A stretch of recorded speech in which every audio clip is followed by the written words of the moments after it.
இவர் அடிப்பாராம், இவர் அடிப்பாராம், இவர் அடிப்பாராம். இப்ப நான் யார் அடிக்க? நீங்க வேணா உங்களே அடிச்சுக்கங்க. என்னது?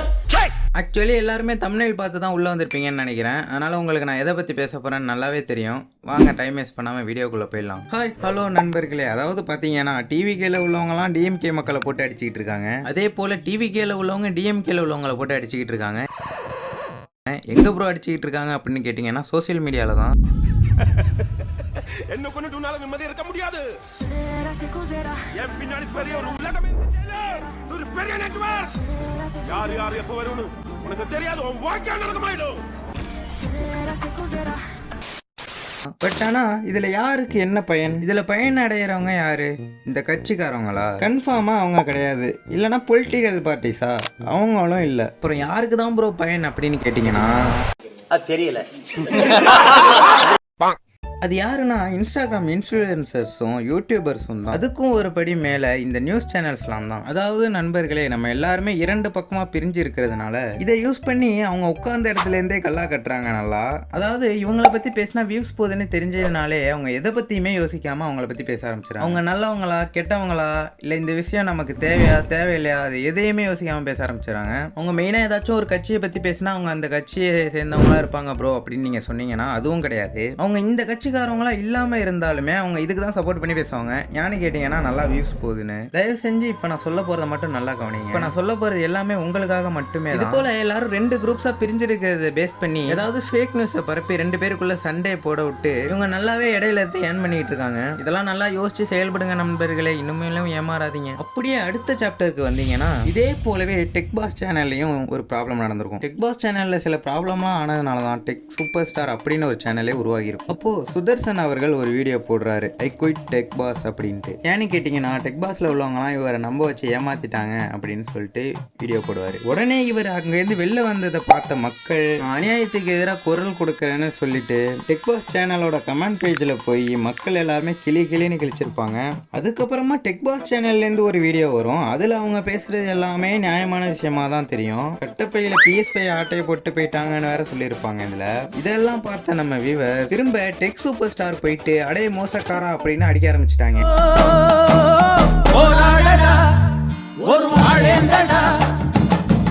தம்பி தப்பு ketik lagi cege.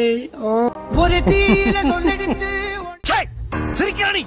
அதுக்கப்புறம் இவர் ஒரு வீடியோ போடுவார், என் மேலே எந்த வித தப்புமே இல்லை, டெக் பாஸ் தான் எல்லாத்துக்குமே காரணம் அப்படின்னு. அதே போல் அந்த வீடியோக்கு ரிப்ளை வீடியோவா டெக் பாஸ்லேருந்து எங்கள் மேலே எந்த தப்புமே இல்லை அப்படின்னு போட்டாங்க. அப்படியே மாறி ரெண்டு பேருமே உண்மையை பேசிக்கிட்டு இருந்தாங்க. கடைசியில் வியூவர்ஸ் நல்லாவே கண்டுபிடிச்சிட்டாங்க. சண்டை போடுற மாதிரி அதை வச்சு அவங்க பாப்புலாரிட்டி தேடிக்க ஆரம்பிச்சிட்டாங்கன்னு மக்கள் நல்லாவே கண்டுபிடிச்சிட்டாங்க. அது போக சண்டை போடுறதையே ஒரு கண்டென்ட்டாக மாற்றிட்டாங்க அப்படின்னு சொல்லிட்டு வியூவர்ஸ்க்கு நல்லாவே தெரிஞ்சு போச்சு. அதை வச்சு 2 வாரமாக நல்லாவே ஏர்ன் பண்ணாங்க ரெண்டு சேனல்ஸுமே. எவ்வளவு ட்ரிக்ஸா என்னை உள்ள கொண்டாட்டினாங்களே. வெளியே வாங்க, அவங்கள வச்சுக்கிறேன்.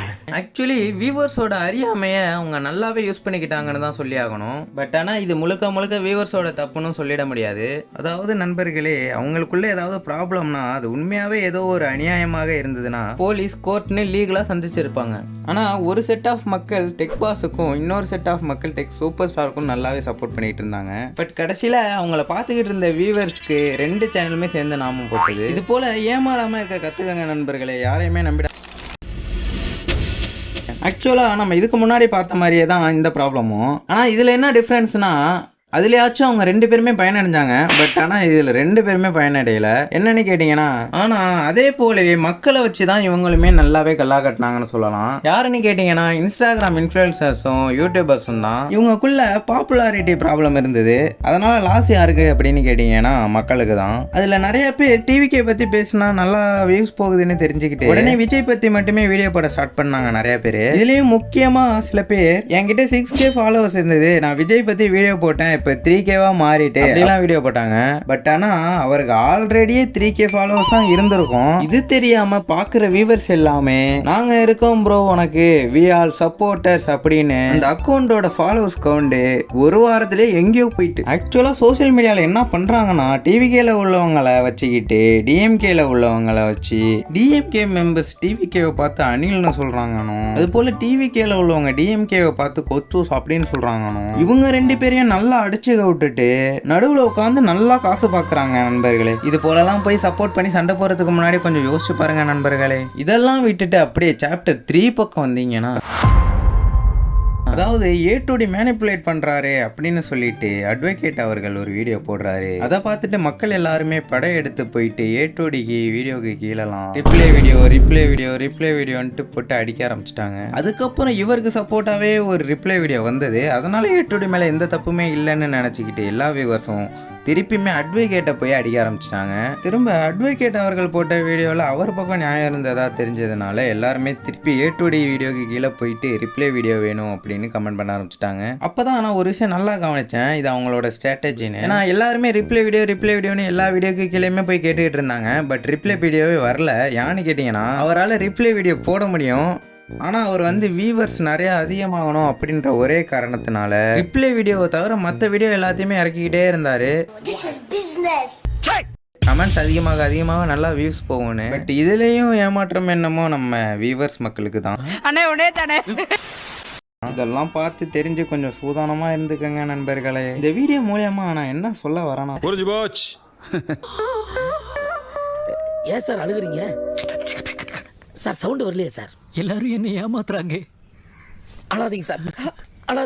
உங்க வாழ்க்கை எப்படி இருக்குன்னு கொஞ்சம் சுத்தி பாருங்க நண்பர்கள். தயவு செஞ்சு உங்களை பத்தி யோசிக்காம காசு பின்னாடி போறவங்களை பத்தி நீங்களும் யோசிக்காதீங்க. அவ்வளவுதான் இந்த வீடியோ பிடிச்சிருந்தா லைக் பண்ணுங்க. உங்களோட கருத்துக்களை அப்படியே கமெண்ட் செக்ஷன்ல சொல்லுங்க. அப்படியே நம்ம சேனலையும் சப்ஸ்கிரைப் பண்ணிக்கோங்க நண்பர்களே. ஒரே ஒரு நிமிஷம், இந்த வீடியோவை நீங்களே பார்த்திருப்பீங்க, கொஞ்சம் பெரிய இடத்து மேலெல்லாம் கையை வச்சுட்டோம். அவங்க நம்ம வீடியோவுக்கு ஸ்ட்ரைக் கொடுக்கறது இது மாதிரி ஏதாவது பண்ணுவாங்க. அதுக்குள்ள இந்த வீடியோவை உங்களுக்கு தெரிஞ்ச எல்லாருக்குமே ஷேர் பண்ணி கொஞ்சம் சப்போர்ட் பண்ணுங்க நண்பர்களே. தூக்கிட்டுமா? திரும்ப அடுத்த வீடியோவில் சந்திப்போம். See you.